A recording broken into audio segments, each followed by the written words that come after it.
Hello everyone, welcome to What If Issei Was True Devil and Want to Become a Satan Part 3. Chapter 16. Kuroka and Issei were walking into the mansion, with Kuroka wrapped around Issei's right arm like she was his date. She was smiling happily, her tails wagging as she was going to get to see her sister and be with her again. However, she had to rely on Issei for everything as he was the one who convinced the devil leaders to let her back into devil society. However, while she did not mention this to Issei, the elder devils would not be happy with this. They would not be happy with the fact a killer would be back in their ranks and that the devil leaders had let her back in. Issei would take the brunt of the issue since he was her master. She had knowledge of how the devil society works, but she couldn't bear to let Issei know right now. Issei and Kuroka stood inside Issei's bedroom and he smiled at Kuroka. I need you to hide somewhere in here. I'm going to get Kaneko, but this isn't going to be a very happy family reunion. She will be hostile to you. Be prepared to defend yourself well. Your position. You as well, Issei. She won't be happy with you doing this. I know, but it must be done. Issei said, walking out of the room and heading to the party. Upon arrival at the party, Riaz approached Issei and smiled. So, what did you need to talk to my brother about? He won't say. I don't think it's proper to reveal what went down just yet. I, however, need to find Kaneko. I need to speak with her in private. Speak with her in private? Riaz asked, frowning. She didn't like the secrets. Can I come with? No. You will only make the situation more complicated. It's easier if I am alone with her. Issei said, looking around for Kaneko, only to spot her munching on some cake with the other peerage members. I'm going to complicate things. What does that mean, Issei? It means you are hot-headed, you act without thinking when you get angry or upset. You will only make the situation harder for me to handle. I promise to behave myself. I don't think you will be able to keep that promise in this situation, Riaz. Now please, drop it. No. Riaz said, putting her foot down. I have a right to know what goes on with my friends. And you will, when the situation is handled. Issei snapped. Let me come. No. Issei said calmly, moving to Kaneko. I'm coming. No, you are not. Yes, I am. This isn't fair for me to stay out of this. If you come, you will keep quiet. You will not cause any more issues for me. Issei said. If you disobey me, you will be punished. Riaz Gremory. Issei said, glaring at her. Fine. Riaz replied, crossing her arms. The princess finally got her way. Issei walked over to Kaneko and she smiled up at him. Kaneko? Can you come with me? I need to have a word with you. Alright. She replied, getting up and putting her plate of cake onto the table that the peerage was at, having conversations. Issei, Riaz and Kaneko all arrived at his room and they entered shortly afterwards, in which Issei locked the door behind them. Take a seat, Kaneko, you are going to need it. Kaneko tilted her head at him and took a seat on the bed. What for? You can come out now. Issei said, sighing. Kuroka appeared from the closet and approached the bed. Kuroka. Kaneko hissed. Issei. What is the meaning of this? Riaz demanded. Issei turned to her and glared. She had immediately broken her promise like Issei said. This doesn't count. This is a complete and utter violation of our laws. Enough, Riaz. Shut up or leave. I told you that this is something I have to deal with Kaneko alone. You are making this harder than it has to be. Now sit down and shut up or leave. Do I make myself clear? Issei spoke, glaring at her. Riaz was shocked at Issei raising his voice at her and she bowed her head and took a seat on a chair. Issei kept his glare on her, promising her punishment will come later. He turned to Kaneko and Kuroka. Kaneko? I understand that this may be hard for you, I do, but do you not trust me? Kaneko looked over at Issei and bowed her head. I trust you. She said, before looking at her sister. What do you want, Kuroka? To talk. I'm Issei's bishop now. I want to explain what happened back then, she said, her ears drooped and her tails against her leg. What happened? You killed our master after you lost control. Kaneko said, glaring at her and hissing. No. That's what the devils said. That's not the truth.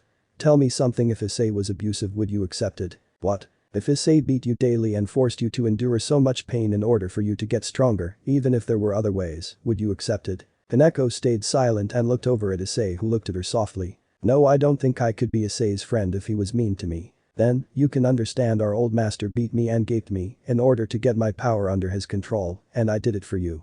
I took it all because I wanted you to have a home after our parents died. Why? Why do that? I could have handled the truth. Perhaps, but I loved you, Shirin. I wanted you to have a home. Kaneko stared at her for several moments before looking away. Then why kill him? Because he was going to do the same to you. He turned his attention to you because he knew you had the same powers I did. He was going to do the same to you, and I could not have that done to you. So is that it? That's why I should just forgive you. You left me behind. Do you know how many horrible things that people said to me? You almost got me killed. So why? Why leave me behind? I would have followed you anywhere. She yelled at Kuroka, tears falling from her eyes. Because I was being pursued. I couldn't take the chance that you would be killed by the pursuit squads. I could have helped you. Kaneko said, her tears falling down her face. Kuroka was quick and she embraced the sobbing Kaneko. I know it was wrong of me to just abandon you, but I won't abandon you again please. Kaneko was sobbing and pounding at Kuroka's chest, sobbing in the embrace of her sister. Issei turned to Riaz and motioned for her to leave. Riaz nodded and gave Issei a small smile. Sorry, Riaz whispered and left. Issei sighed and just watched the two. Issei waited for a few minutes until Kaneko began to calm down before he approached them both. Kaneko, I know that doing this was probably breaking your trust in me, so I want to apologize for everything. I just wanted you two sisters to be together again, Issei said. He was bowing to Kaneko, who was shocked. She gently moved out of her sister's embrace and then hugged Issei's legs. Thank you, Issei. Even if I do not trust her right now and still am angry towards her, I will always trust you. I love you. Kaneko said, pulling Issei down and gently kissing his lips. Issei was shocked and completely frozen, and even when she released him and stopped kissing him, he was still frozen in surprise, staring at her with his mouth open. Even if I have to share, would you still make me your bride when I get bigger? Issei didn't say anything, standing still in shock before he slowly came back to life. He reached up and touched his lips, just shocked. Kuroka giggled and looked at him. It's rude to ignore a girl's request, you know. Issei shook his head and looked over at Kaneko. I'm sorry, Kaneko. I can't say yes or no right now. I can't explain why. Kaneko smiled. I already know the reason. This is new for you, just please don't forget about me. Never. I would never forget you. Issei said, surprised she would even think he could forget about her. Kaneko smiled, then turned to Kuroka scowling. I do not forgive you nor do I trust you, but you are my sister. Kaneko said. Kuroka smiled and her tails were flicking back and forth. That's good, and you are my sister, Shirona, Naya. She said, winking. Kaneko scowled and walked out of the room. Kuroka was smiling, but Issei just sighed. That could have gone better. Issei said, looking at the door where Kaneko left. Kuroka stood next to him and shook her head. No. That was perfect, Issei, Kuroka said before turning and kissing Issei's cheek. Even if you don't think it, you are an amazing man. No one would have gone through all of this for Shiren's sake, so thank you. I guess I'm also falling for you, Naya. She said, walking out of the room as well to meet up with the Gremmaries in the party. Issei stood still for about a minute before he growled. Damn it, I should have followed her. I'm going to have to defend her from so many devils, Issei said, shaking his head. Issei walked into the party room and he saw that Kuroka was conversing with the Gremmery group like it was just a normal day for her. Issei raised a brow and approached the table. Everything alright? He asked cautiously. Isabella smiled. I would say so. At first, we were concerned, but we put our trust in you to make the right decisions. It's why I chose you to be my master at least. Tiba nods. Well, we don't know the full story. We trust you at least to make the right decisions. So, we are going to give her a chance. Bakeno grinned. I'm just waiting for my chance to punish her for hurting Kaneko. Issei nods. Fair enough, and thank you everyone for trusting me, it means a lot. Well, I'm going to go talk with Surziches. He motioned for me to speak with him. Thank you all. Issei said, walking away. Issei approached all the leaders and smiled at them. What is the problem? Issei asked. No problem, Issei. Azazel spoke. But, it's been decided on who your opponent will be next. Opponent? What do you mean? Oh right, we did this without your knowledge, but we decided that in order to liven up the summer, we were going to let the underworld children have raiding games. Oh. Really? Sounds fun, but what restrictions are in place? Surely you guys put restrictions on me. Think you are that strong you need restrictions? Azazel asked with a smirk. Issei gave him a look that said, you bucking serious right now? Azazel laughed and nodded. Yes. There are restrictions in place. Your nuclear powers have been banned. So no explosions obviously, but other than that. I don't think there are restrictions. Fair enough. Issei said. So who is my opponent? Idor Astareth. Azazel spoke. He used to be a suitor for Riaz way back, but Riaz denied him instantly. Azazel laughed. At least that is the story I hear. I see. Alright, so when is the fight? A week from now.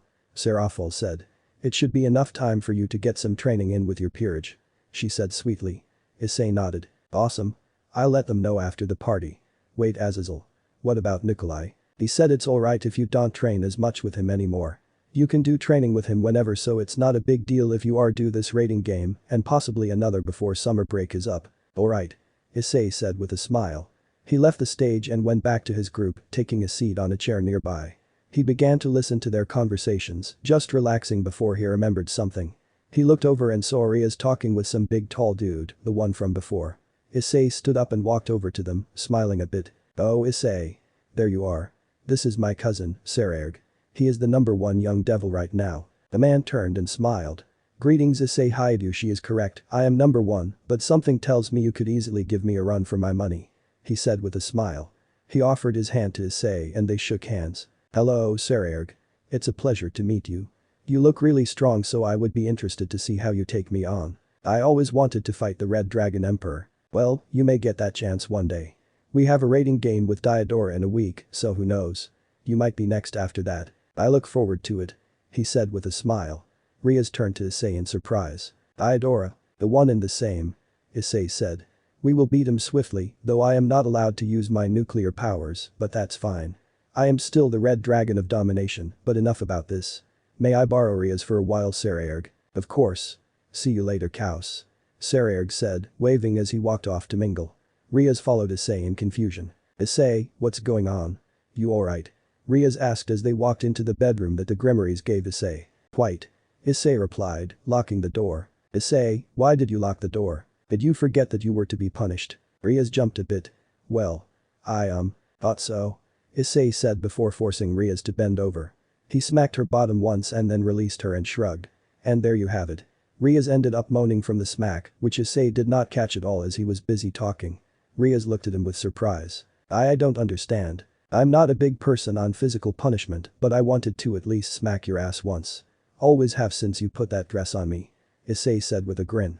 But, I just want you to trust me from now on, to trust in my decisions to be the right ones. I know that sometimes I may do something different than what you would do, but everything I do is with the best interests. Riaz nodded and looked down. It was wrong of me to question your actions. I should have at least asked what was going on calmly instead of yelling at you. I do trust you, it's just some things are hard to accept. I understand. It's why I said you shouldn't be there with me. I didn't want you to overreact like you did. I always have a plan, I am my parents' son after all. They didn't raise a dumb kid. But they didn't, Riaz said, smiling at Issei before hugging him tightly, pressing her chest to his own. Thank you Issei for everything you do. Issei hugged her back. Of course, your happiness and the happiness of my peerage is always my priority. Riaz smiled and kissed Issei's cheek. You are so sweet, Riaz said before unlocking the door and walking out. Issei stood there and touched his cheek, smiling. They are all really nice to me and Kaneko and Ravel love me. Sigh, are all the girls falling for me? I really hope not, cause I don't want to pick one and lose the others, Issei thought a bit depressingly before he left the room. A week had passed since the party and Issei's peerage were in the battlefield, waiting for the game to start. It was a giant desert-like field. It was humongous. There were floating rocks and large pillars and colosseums and temples. It looked strange for a battlefield. Issei, however, wasn't afraid of Diodora. He had trained hard with his peerage. Hiroka and himself worked with Kaneko, who started using her senjutsu, while he also trained her with some fighting techniques he learned from Nikolai. Riaz and Akeno trained with their magical power, which Akeno was now using lightning. She was no longer afraid of her past, so she now used her lightning thanks to Issei giving her some words of encouragement. Hiroka had met Issei's best friends, his dinosaurs. She was surprised at seeing them up close, despite hearing about them. She gotten along with them though, as she approached the raptors without fear and played with them. Apparently, raptors are like giant dogs, as they played fetch with her for a while. It was strange to Issei how easily they accepted her, but that was okay. It was good. However, Riaz looked around with anger. This isn't right, the battleground was supposed to be a water park. Maybe they had a change of mind. Issei offered, waiting for Grafia to say something or whoever was the referee. No, something's wrong, Issei. By now, the arbiter would have said something. Look over there, Naya. Kuroka said, pointing straight ahead. It was a magic circle or some kind, which more of the same magic circles began appearing all over. That is not the crest of Astaroth. Be on your guard. Ravel said. Balance break. Issei spoke softly. Welsh dragon. Balance breaker. The two large dinos, the Rex and the Spino, let out roars of ferocity, while everyone began to get into their battle formations. Kiba and Zenobia took their powerful swords, which was a demonic holy sword and Durandal respectively. I've seen those magic circles. Those are the devils loyal to the old Satan faction of the Cows Brigade. Riaz exclaimed. She and Akeno were glowing with their respective powers. We are here to take back what is ours. Death to the usurpers. Spoke one of the devils. It was then Issei heard a massive pained roar behind him and then a thud. Issei turned and saw his Spinosaurus was full of holes, bleeding everywhere, while his spine was also missing a large chunk of it, meaning his spine was hurt. Hannibal. Issei screamed, running over to his creature only to see it was still alive, though barely. Issei quickly activated a magic circle and sent it to the underworld's medical center. Issei looked up and spotted Diodora, who had his hand out. "Ah. Sorry about that, but preemptive strikes are always used in war," he said with a sickening calm smile. "Umotherbiker. I will kill you. Is that so? Well, I welcome it, you half-breed," Diodora said, flying off to the temple. "Kill them all." Immediately upon the flying of Diodora, the raptors gave chase, yelping to each other as they ran off. Rias turned to Issei. "Handle him, Issei. We can handle it over here. Go." Rias exclaimed. Issei nodded and ran off with the Rex, who was actually sprinting, which gave him a very fast speed surprisingly. The Rex took the strikes from magic blasts, but his skin was harder than the Spinos, so most of it was just flesh wounds that did nothing. It hurt though, and the Rex roared in pain, but Issei helped and blocked as much as he could. They arrived shortly at the large temple, and the raptors were waiting for Issei, who arrived a minute after they did. Issei jumped off the Rex and charged into the temple, his fury driving him to impulsive reckless charging. Diodora summoned all of his peerage into a room which Issei ran into, their magic attacks bouncing off of his armor. He roared in fury and opened up his maw of the helmet and breathed a torrent of green flame, the people vaporizing instantly, and they couldn't even scream. His dinosaurs ran right behind him as he shoulder slammed into the double doors on the other end, appearing before Diodora. "Greetings, Red Dragon. That is a very cute armor you have there, the lights are a very adorable touch," Diodora said, smiling from his throne as he aimed his green magic circle at Issei, but Issei charged in, turned off his armor, and sent his fist right into Chin, before throwing him across the room towards the Rex. "You oaf. How dare you interrupt me? I am the heir of the Astaroth family. I am a pure blood and you are nothing. Shut the buck up," Issei said calmly, but his eyes were seething. He grabbed Diodora's cloak and sent his fist into Diodora's mouth, breaking several teeth before tossing him once more into a pillar. "You die," Issei said as he slammed his shoulder into Diodora's chest before he began to wail on him, delivering punches and knees all over Diodora's body, not letting him get away or even slouch to hide. Left hook, right hook, knee, all in order. Diodora's nose broke, then all of his teeth were gone, his jaw broke, then dislocated, then shattered, and Issei kept on going. "You cows brigade buckers almost took my friend away from me. You assholes don't care who you hurt as long as you get your way. Buck you all. I will kill you all. Kill kill kill kill kill," Issei said in rage, his fists beginning to rip the skin off of his face, his eyes green with fury. Diodora died shortly, but Issei kept on going and going, until he could see the skull bone. Issei roared in fury and let Diodora's body slouch before he raised his foot and slammed his foot down into Diodora's face, crushing his skull until it was nothing but mush. Issei backed away and his body moved up and down as he panted, his face in a snarl, but then he heard a voice, and then roars of pain and then silence. Issei turned, and his eyes were wide in shock, anger, and depression. The four raptors and the Rex were on their bellies, dead, heads filled with spears of light which looked like a grenade went off in their brains. Chapter 17. When Rias and company arrived inside of the massive throne room, the first thing they saw were the bodies of Issei's raptors and the T-Rex all on the ground, blood spilt all over their ground, their bodies not moving. They were dead. Then they saw Issei on his knees, holding one of the raptors' heads on his lap, his tears falling. "Wake up. Please, Whiskey. Wake up, please, please wake up. You have to wake up. Who else is going to protect me from all these bad people? Who is going to keep me warm at night? Please, you need to wake up. I need you," Issei said, his voice hollow and empty, yet full of sadness and despair. "Oh, Issei," Akeno said. Kaneko hid inside of Kiba's arms and he looked away. "He's lost it," Kiba said softly. "If you wake up, we can go home and I can feed you that delicious pork you like." "You silly boy. You were the only one of my dinosaurs who liked pork, everyone else ate chicken or beef, but you were so picky. Please, Whiskey, wake up. I need you," Issei cried, his tears falling upon the raptor's skin. Hiroka hugged Issei from behind and softly held him to her, whispering soothing things into his ear while he cradled the dead reptile in his lap. Akeno, Rias, Ravel and everyone had tears falling, including Kuroka, but Kuroka still whispered sweet nothings into his ear. "Hey Kuroka, do you know how to wake up, Whiskey? I can't get him or any of them to wake up. I want to go home like always and lay in their arms. I want to sleep with them like I always do. Please, I can't leave without them." "Oh, Issei," Kuroka said, hugging him even tighter from behind. "How amusing. Rias, you have some horrible tastes in servants," the man spoke. "You did this?" "Yes, I am known as Shalba and my friend here is Crucerius Madius and I had to eliminate those disgusting abominations. They were in the way. Apparently, I missed the red filth down there," he spoke, looking at Issei who was looking up at him with teary eyes.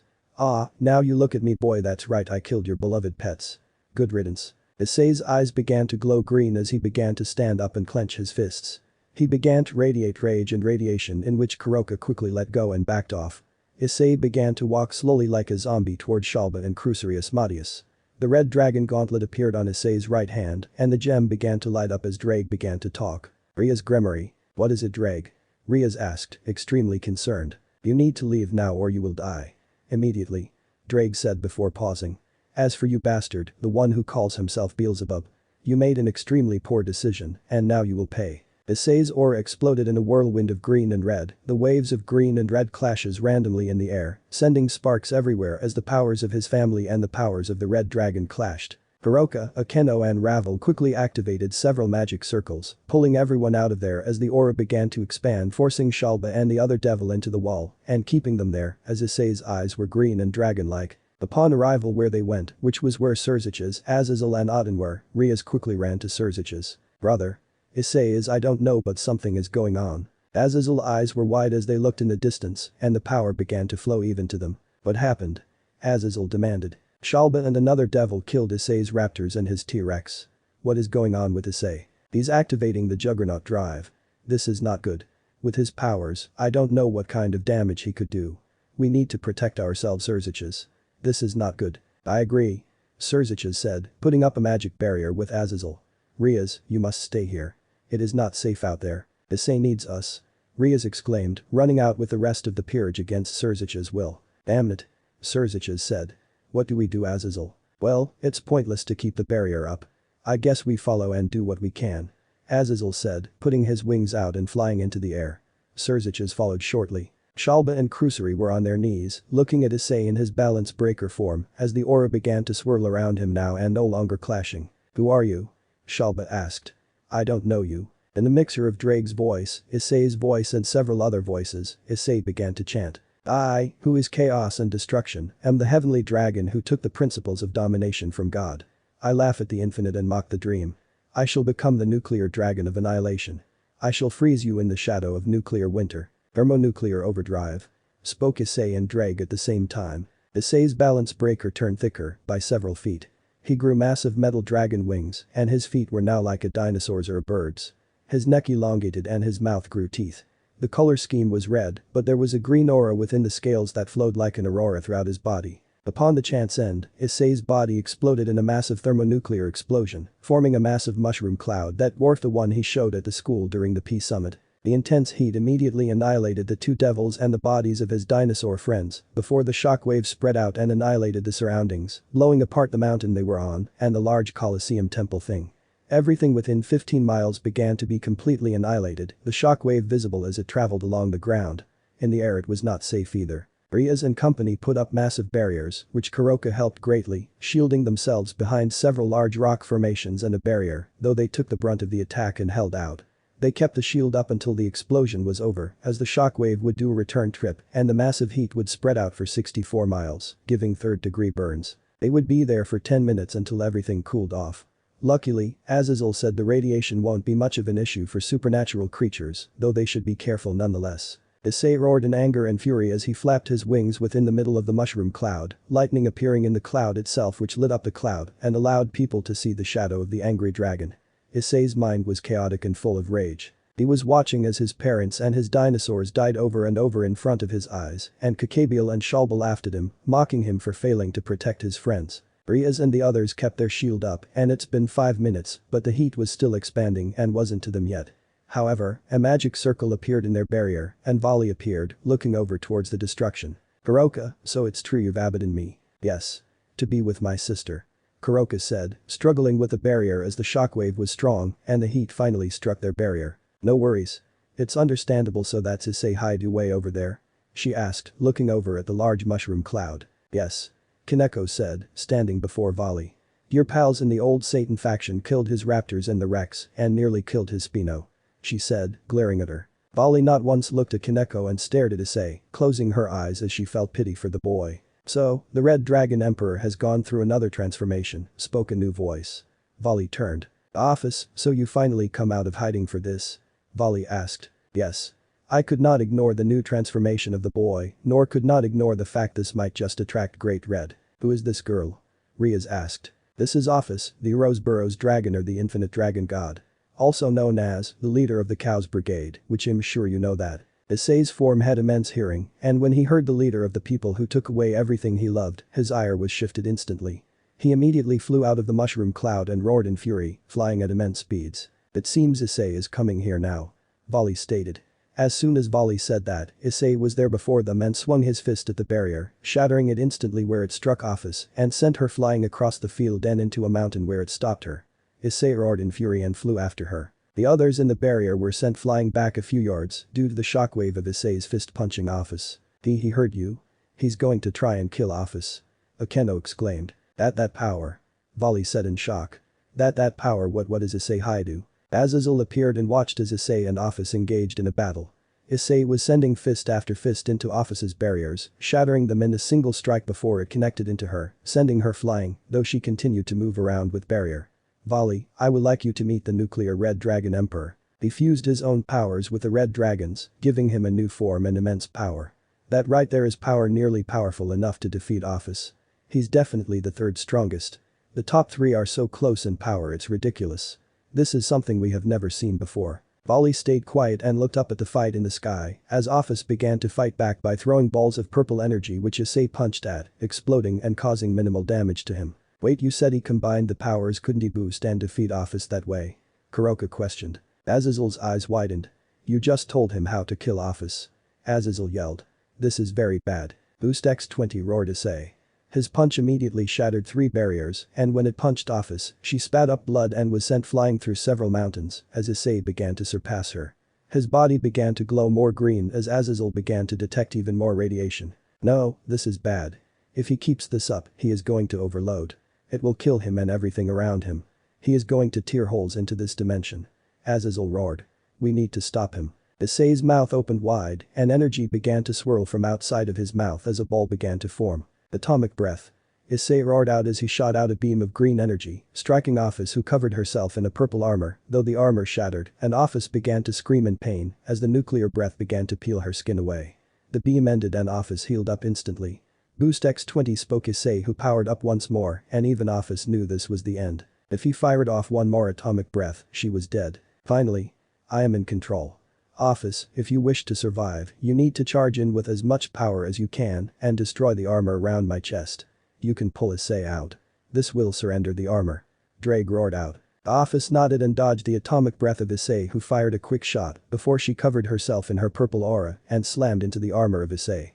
Issei began to claw at her back, roaring in fury and frustration, as apparently the armor of Issei was weaker than his offensive power, and the aura around Ophis began to tear apart at the green scales. Issei dug his paw into her back, piercing her through and through, but Ophis pulled Issei by his head out of the armor and threw him into the sky, where he was unconscious. He wasn't consciously piloting the armor. He was fighting on pure rage and emotion, but was not really there. Upon Issei leaving the armor began to implode in itself, the dragon still roaring in fury before it was completely gone into nothingness. Ophis caught Issei and looked him for a moment before flying down and placing him on the ground before Azazel. Azazel looked at her surprised. "You aren't going to kill him?" he asked carefully. Ophis shook her head. "I am responsible for this. All of this," she said as she looked at Issei's sleeping face, which was twisted in agony as if he was suffering a nightmare. "I never wanted any of this. I never knew how much pain I would cause people," she said. Azazel looked at her. "You've changed in the time you've been around people in this world. You used to not care who you hurt. I'm not who I was before, and I am sorry for everything. Perhaps I should have let him kill me." Azazel shook his head and smiled. "I don't think Issei would truly want to take your life after getting to know you, but now is not the time for this. We need to get him home," he said, no longer smiling. He looked over to Riaz and company, who were completely in shock by everything. "Riaz. We must get home and get him some medical attention. Now. He's not out of the woods yet with this transformation." "Yes. You're right. Akeno, prepare to jump." "Already done," she replied. With that, the peerage immediately jumped, though Ophis, Volley and Azazel did not go with them. As soon as they got home, Riaz and Kaneko placed Issei in his bedroom, not at the Gremory facility, but his true home. As soon as he was laid down, Ravel came over with a bucket of cold water, Zenobia with several rags, and Akeno came over with a thermometer. Issei felt hot, so when she measured his temperature, they knew it was dangerous. He was about 300 degrees Fahrenheit. "We need to cool him off. This is not good. Kaneko, can you get an ice bath ready while we do as much as we can until it's ready?" "Yes." Kaneko went off with Kuroka, who began to work together using their magic and began to pour ice into the bathtub of Issei's, keeping the room super icy cold as the room began to get covered in a slick frost. Kaneko ran back. "It's ready." Riaz nodded and they both carried Issei to the bathtub, while Zenobia and Ravel came with the water and rags. Everyone stood in the room and looked down at Issei, who was still unconscious and suffering a nightmare which looked painful. The collective thoughts were for him to please hold on. Riaz and everyone left the bathroom and gathered in the bedroom, where she looked at everyone. He needs to be watched by someone and kept cool. Zenobia and Ravel raised their hands.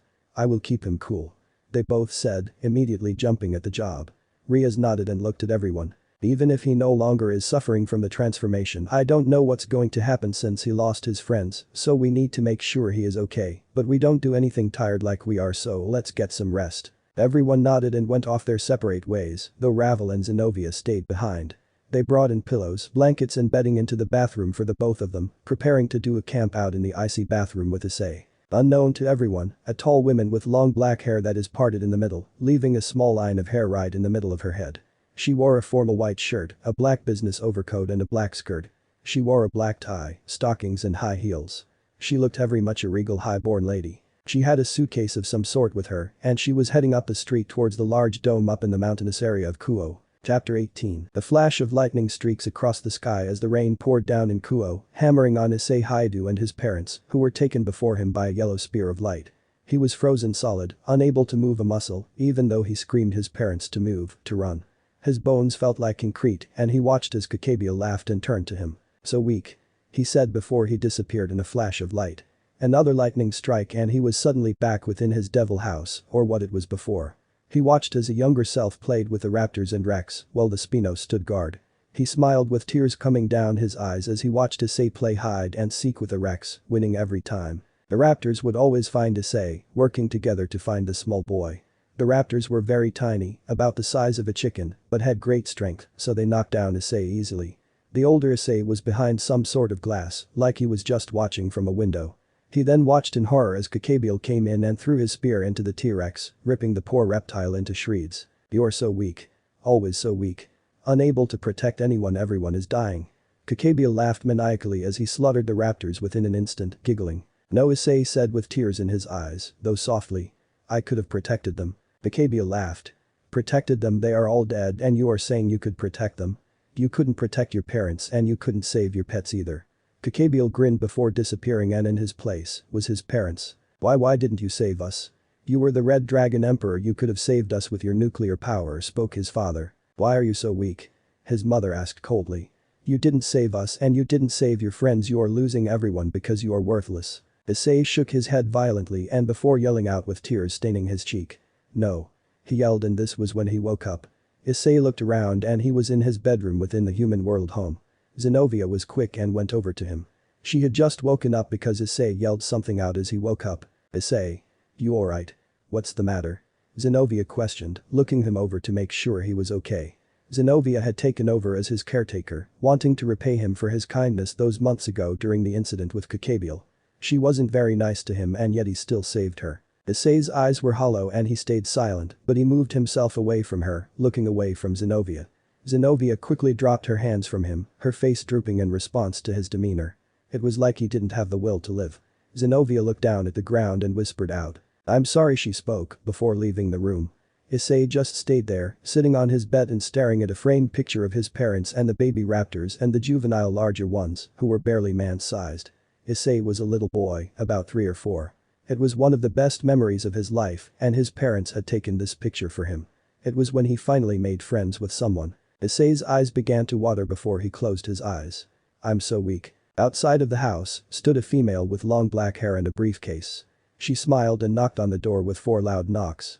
She had heard that people were occupying the household where the Hyoudous were and that Issei Hyoudou was a confirmed student of Kuo Academy. Hearing this gave her such glee, so she had rushed there as soon as she was settled at the hotel. About 10 seconds later, Riaz opened the door and stared at the woman. Can I help you? Riaz asked. Her voice was sullen and she looked like she could use a nap. Yes. I am here to see Issei. It's been quite a long time since his parents stopped contacting me to watch their kid for him.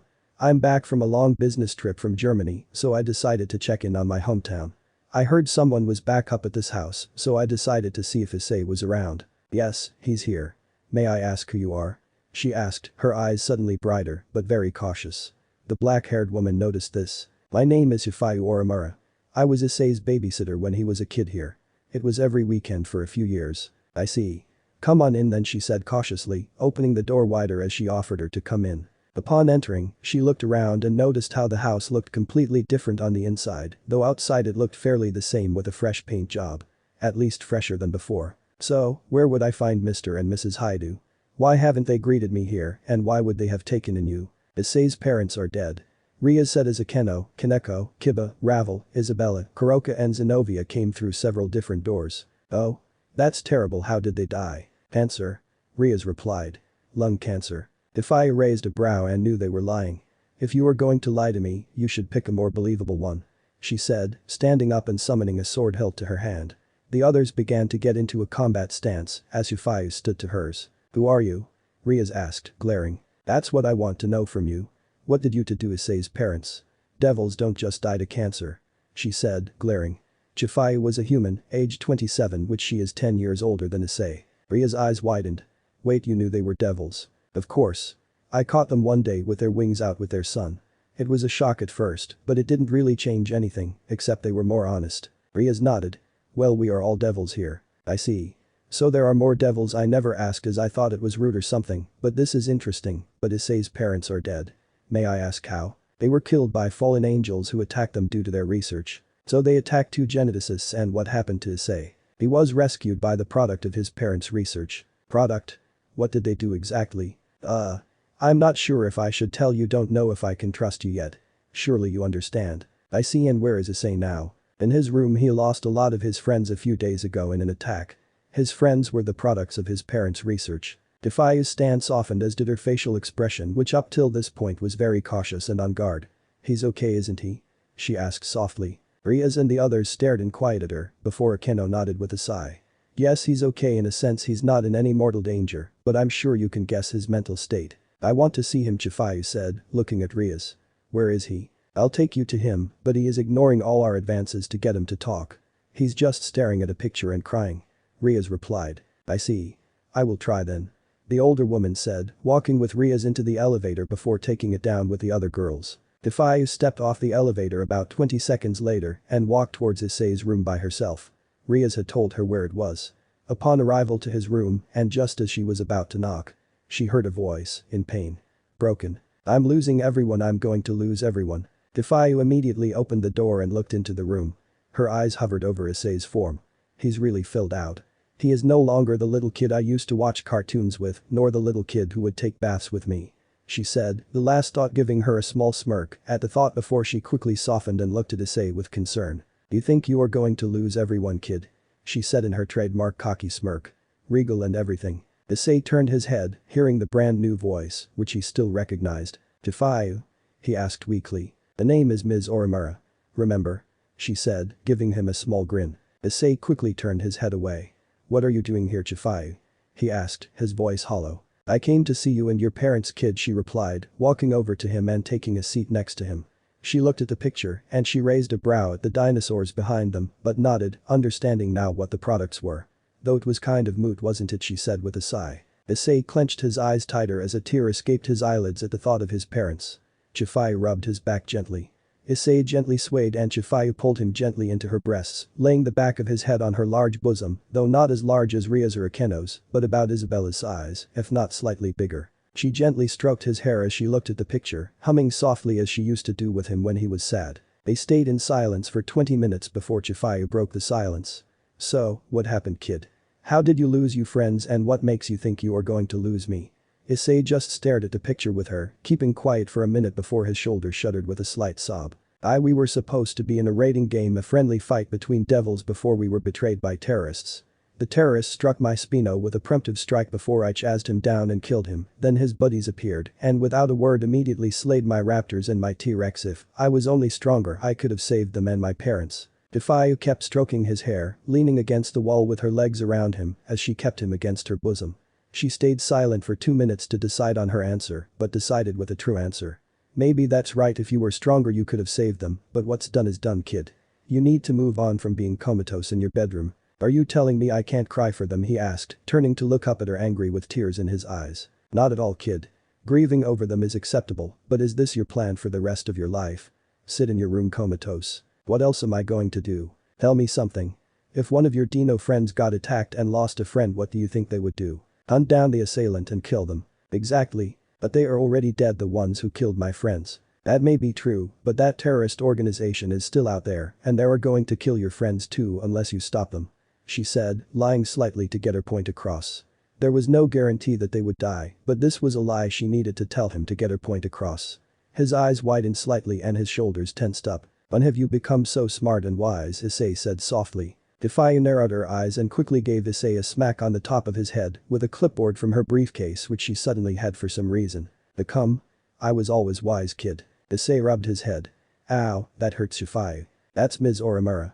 She said, giving him a grin as he smiled back slightly before giving her a hug. It's good to see you. He said, his head in her neck. Likewise, kid. She replied, giving him a hug around his chest. Calling him kid was just a habit and it was just their way of being. He didn't mind and in fact, getting a nickname felt good. So, tell me. What is your plan now? I don't know, but I'm going to become stronger and I'm going to do it right. He said, standing up and looked at her. Thank you, Chifai.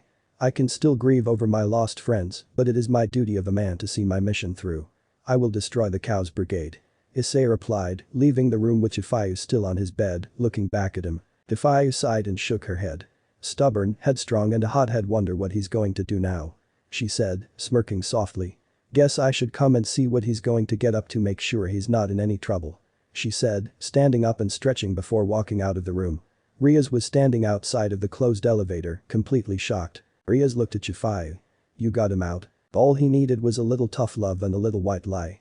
Chifai replied with a smile. So, where did he go off to? His parents' old laboratory and the small enclosure here. I'm going to watch over him. You all need to get some sleep. The bags under your eyes will surely not impress him.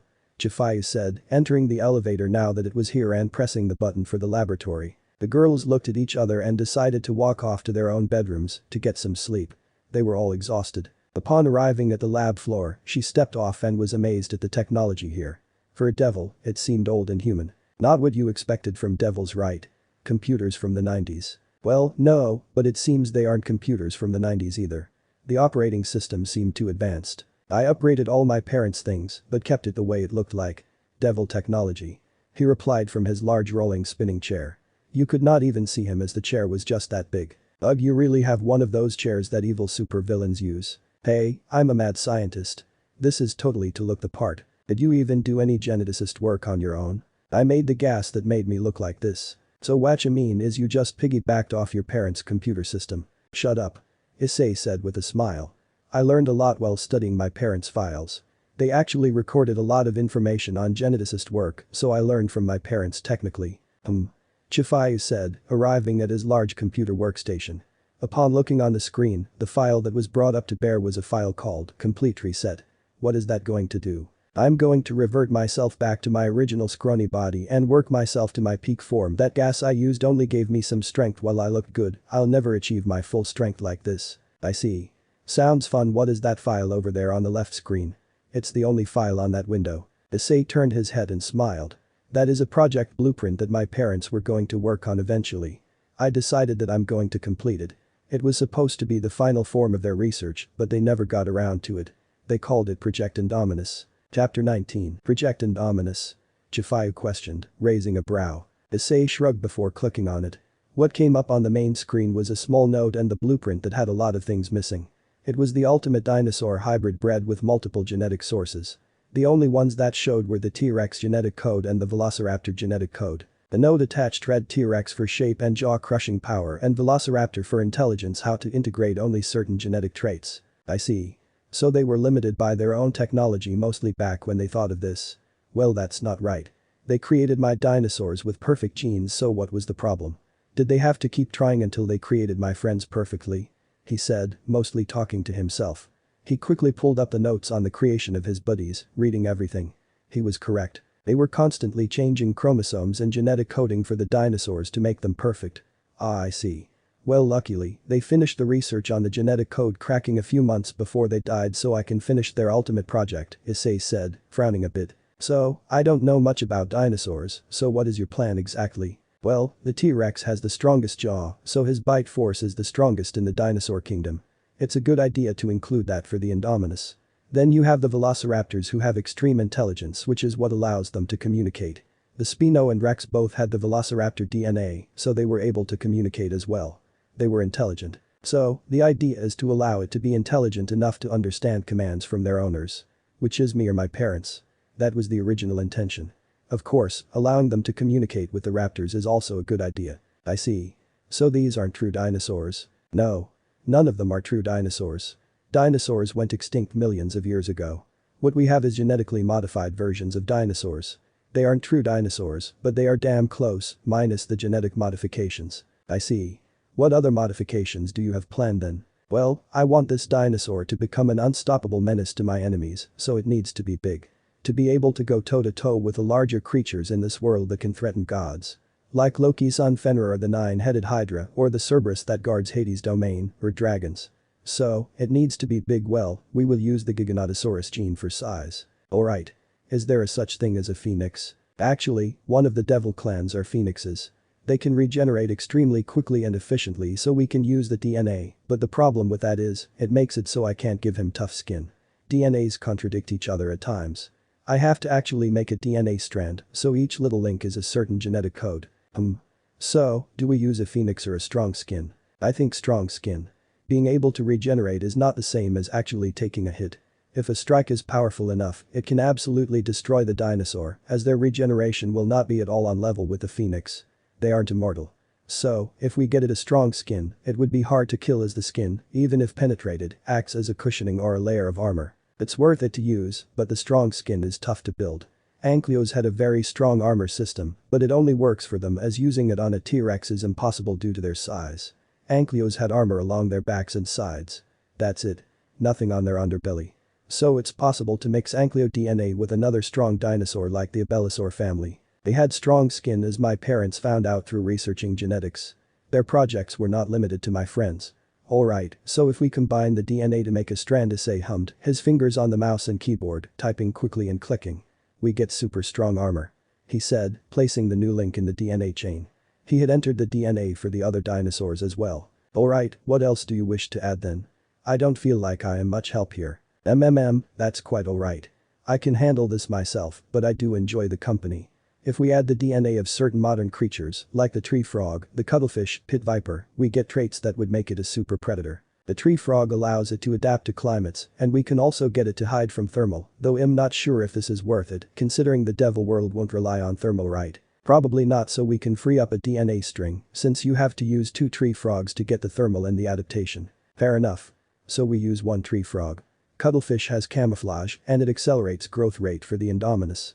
So we use 2 of those. Pit viper allows it to search for thermal signatures, and as a snake, they can open their mouths wider, so this allows Indominus to even have a stronger bite force than the Rex, or do more damage at least. So 2 of the snake. What about its hands? Don't the T-Rex have tiny hands? That is true, so the dinosaur with the greatest claws would be the Tyrannosaurus, so we give it the claw and arms of that one, giving it ability to also fight savagely with its claws. Alright, so that's 1 more DNA strand. Can we fit more in? About 3 more genomes before it becomes a problem. T-Rex takes up most of the genome. Okay. Then use the eagle. Its eyesight is extremely sharp. Alright, so 1 golden eagle DNA stand, leaving up to 2 strands left. I will increase the intelligence of this animal by 1 more stand, so now it has 1 strand left. Oh, I know. The Hydra. There is a rare Hydra in the familiar forest that is so elusive that it has only been seen a couple times. It's so deadly, even the devil leader class are afraid of it, so they don't approach. My parents luckily got a DNA sample by extreme luck. They found it sleeping. The Hydra allows it to remain undetectable by magic, so it can ambush really well. Alright, so you have your genetically designed dinosaur.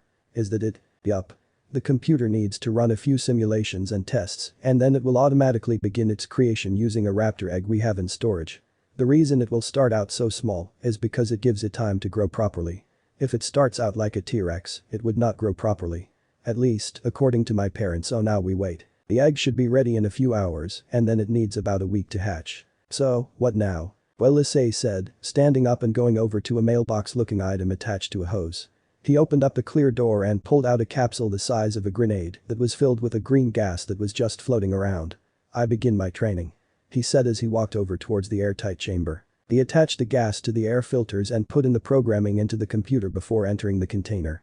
I will most likely be knocked out at the end of this, so if you don't mind, get me out of here and put me on one of the tables we have around. I will wake up like I was before I got genetically enhanced. Alright. I will wait for you here. Be safe, kid. Always Shifai. Issei said. The computer instantly started up the gas and it filled the chamber. 3 minutes later, the chamber aired itself out and Issei was on the ground sleeping. Shifai put him on a table and watched as his body deformed back to normal. A week had passed since Issei gassed himself and designed his new dinosaur, the Indominus Rex, or as he would name it, Indy. Issei was currently in the weight room on the basement 2 floor, which was below the first basement floor which was the bedrooms. So the house was built like so. Second floor was the kitchen, living room and dining room. It wasn't like this in most houses, but it was built as such to leave Issei's parents' lab alone. The laboratory and entrance into the enclosure was on the main floor. The front door was not into the lab itself directly, but there was a door to the right of entering that led to the lab, while the door to the left was a staircase. Elevator smack in the middle. The first basement floor was living quarters, second was a training floor. There was a large sparing area, a weight room with thousands of different weights, machines and other things. Third floor was a movie theater and a library. Soundproof walls separated the two. Fourth floor was the pool and sauna.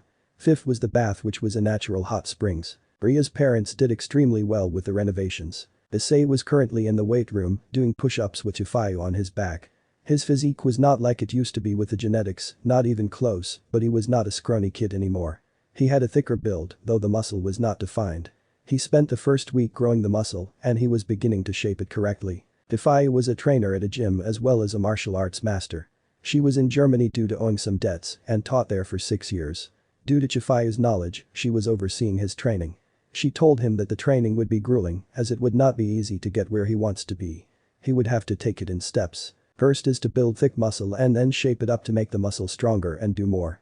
Then he would build even more muscle and repeat the process until he was where he needed to be. Chifayu was with him every day, talking with him, training with him, looking over his work with the dinosaur as he checked on it with the computer. She had gotten to know Issei beyond what he was when he was a child. She saw what kind of man he is and what he is becoming. She saw how passionate he was about his friends and doing what is right for the world. She saw how selfless he was and that he didn't do much things for himself and instead did things for others. It made her smile, but she needed to teach him that being selfish sometimes is a good thing. She was beginning to crush on him even though she already found him attractive. His body was getting hexier and hexier every day as he focused solely on his training. The other girls visited him and cooked him for him. They were very surprised at his decision to revert back to normal and surprised at making the Indominus, though they supported him entirely. They sometimes trained with him, helping him out or just training alongside him. Kuroka teased him about how flabby his belly was, but Issei ignored her much to her chagrin. Issei's resolve to get stronger was just too strong for him to respond to her. During Issei's training, he played different music on the speakers, though the current selection was Dies Irae, sung by some monks from France. It wasn't a workout music, but it was something that Issei enjoyed. Chifayu thought it was slightly creepy, sounding something like at a funeral or something used during the Black Plague, but thought it was also enjoyable. It was just creepy at the same time.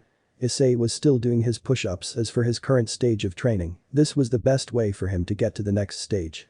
It was about 4 hours into his training of the day, the computer gave him a message that the Indominus was going to hatch very shortly. Issei quickly halted his push-ups and grabbed a water bottle before running to the elevator. Chifayu walked calmly into the elevator 10 seconds later and both of them rode up to the lab. They arrived at the lab shortly and Issei quickly moved to the incubation chamber, smiling as he saw the egg beginning to move. The egg cracked about 5 seconds after their arrival and Chifayu took several steps back, knowing that Issei needed to imprint on the hatchling, solely to get it to be with him only. When it was older, Issei could then let the others imprint though he would be the big one to the new dinosaur. Issei smiled as the large claws came out. It already had sharp claws an inch long, 4 fingers worth. 3 main claws and then a thumb. Would you look at that, those claws are going to be massive and cause a lot of damage, Issei said, his voice proud and amazed. Scary. Sometimes I wonder if this is going to be a smart idea. Will it truly obey you? It will have its free will, but dinosaurs don't hurt their parents, especially parents who treat you kindly, at least I hope so. Oh, you hope so? That's reassuring. Chifayu said with a smirk. If it eats you, I'll tell you I told you so. Fair enough. He replied. It was then a head appeared and it opened up its eyes. It had dark red eyes, like a demon. Its eyes focused and then rested on Issei's face before it continued to break out of its egg. About 5 minutes later, a chicken-sized white dinosaur fell onto its stomach, squirming a bit before Issei reached in and picked it up, holding it gently in his arms smiling. Indy, he said softly, gently stroking its head as it began to let out a noise similar to a purr. Its eyes rested on Issei's face as it began to nibble on his fingers, the sharp teeth not actually being used.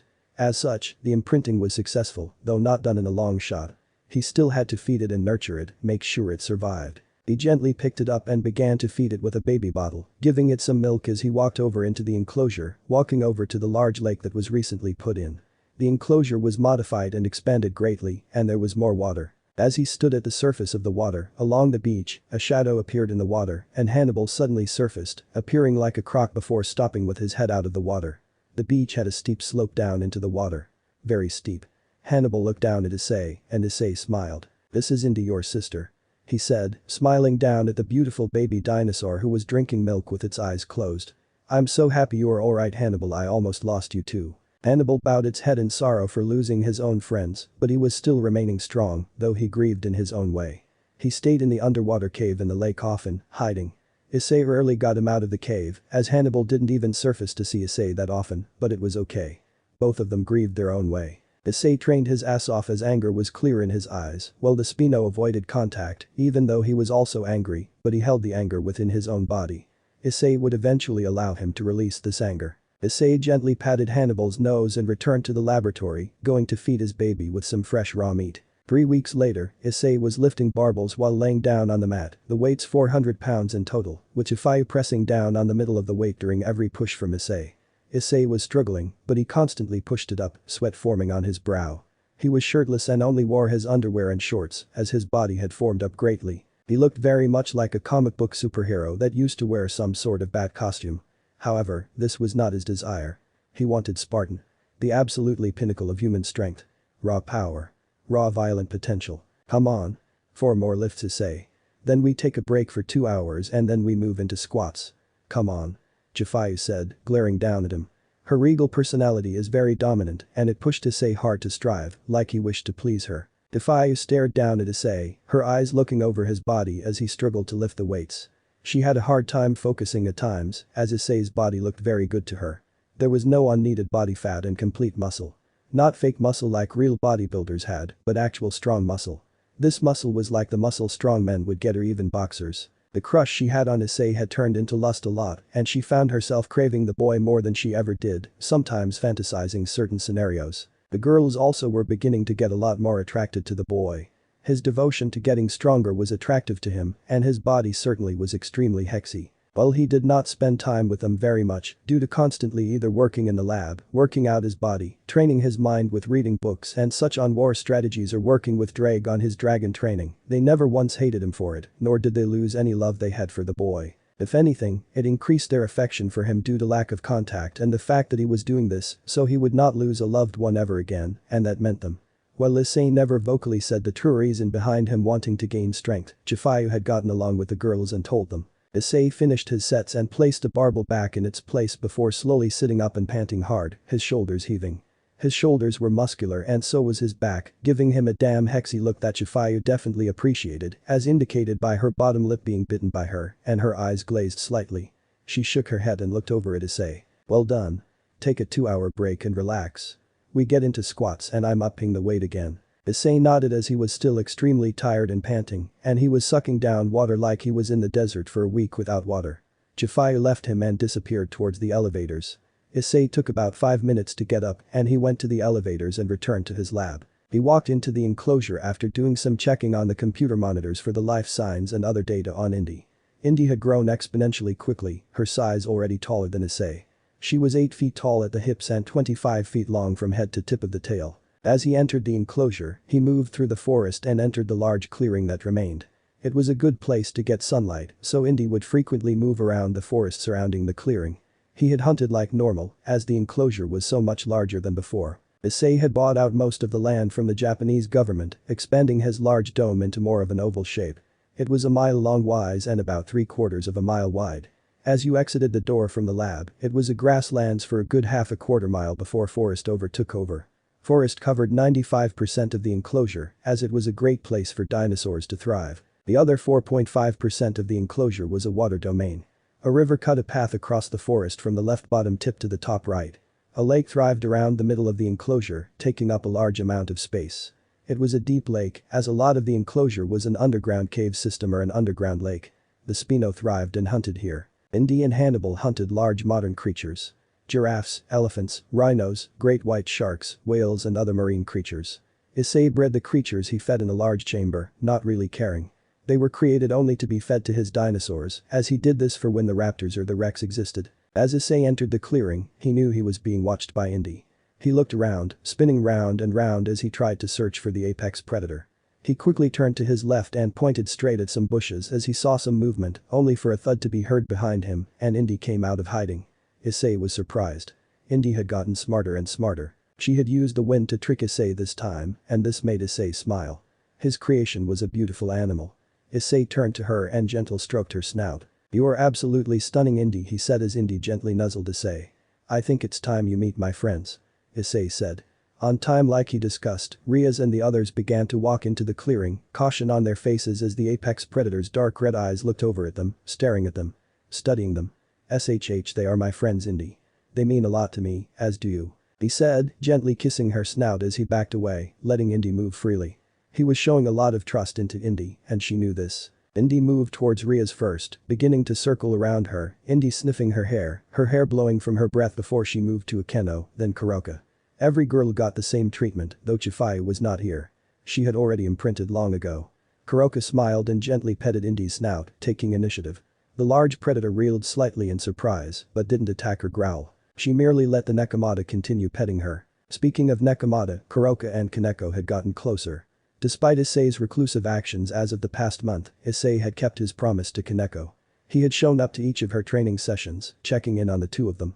Kuroka was teaching Kaneko how to use her senjutsu properly and taught her some hand-to-hand combat, though Kaneko was learning from Issei as well. Kaneko had a breakdown once, her personality turning darker. She had a spat with Zenobia over her food in the kitchen, and Kaneko had began to use her senjutsu forcefully. Issei had ran in front of the large attack, taking the entire brunt of her senjutsu attack. Sensing that she just injured one of her friends, she had immediately drooped and began to cry, but Issei merely hugged her tightly, calming her down shortly after. He never once blamed her for it, nor spoke of the incident. He had kept his promise of keeping her sane. After the imprinting with Indy, the girl stayed and watched Indy start her hunt as it was her feeding time. Issei and they watched from a rock as Indy stalked an elephant that was beginning to graze in the clearing. Indy was camouflaged and watching close by.